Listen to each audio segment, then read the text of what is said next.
Did you know that Americans use 500 million drinking straws every day? That's right, these slender tubes, often overlooked, are in fact an integral part of our everyday lives. From our morning smoothies to our afternoon iced coffees, straws are truly everywhere. Their sheer volume is staggering, revealing a surprising yet unnoticed ubiquity. And to put it into perspective, if we laid out all the straws used in just one day end to end, they would circle the Earth 2.5 times. But have you ever stopped to wonder where these straws come from? Let's take a journey to the birthplace of a drinking straw. It all begins with a plastic called polypropylene. Polypropylene is a type of plastic that's lightweight, flexible, and most importantly, safe for food contact. This is the raw material that our everyday straws are made of. To start the transformation process, the polypropylene is first shaped into tiny pellets. These pellets are not much to look at, just small, round, and rather ordinary. But don't let their humble appearance fool you. These little bits of plastic are about to undergo a significant transformation. The pellets are then transported to a special machine. This is where the real magic takes place. The machine heats the pellets until they melt into a liquid state. This liquid polypropylene is now ready to be shaped into a straw. Now, you might be thinking, how does this liquid become a straw? Well, it's a process known as extrusion. The molten polypropylene is pushed or extruded through a circular mold, which gives it its familiar cylindrical shape. As the liquid plastic exits the mold, it immediately starts to cool and harden.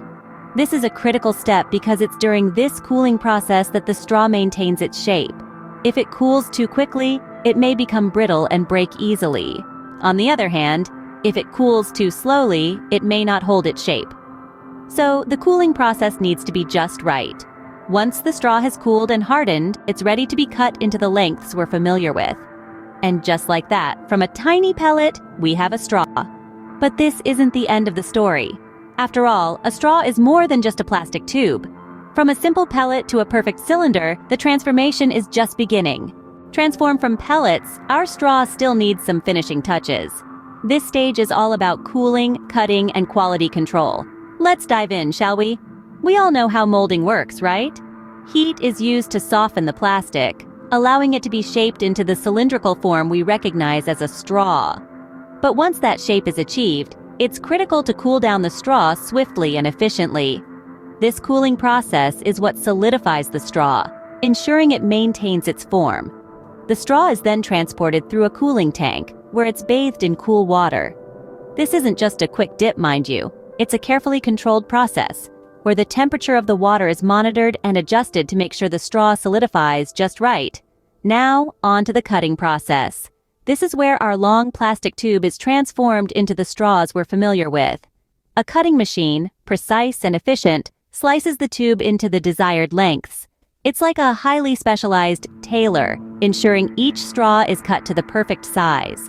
But the journey doesn't end there. We still have the all-important quality control process.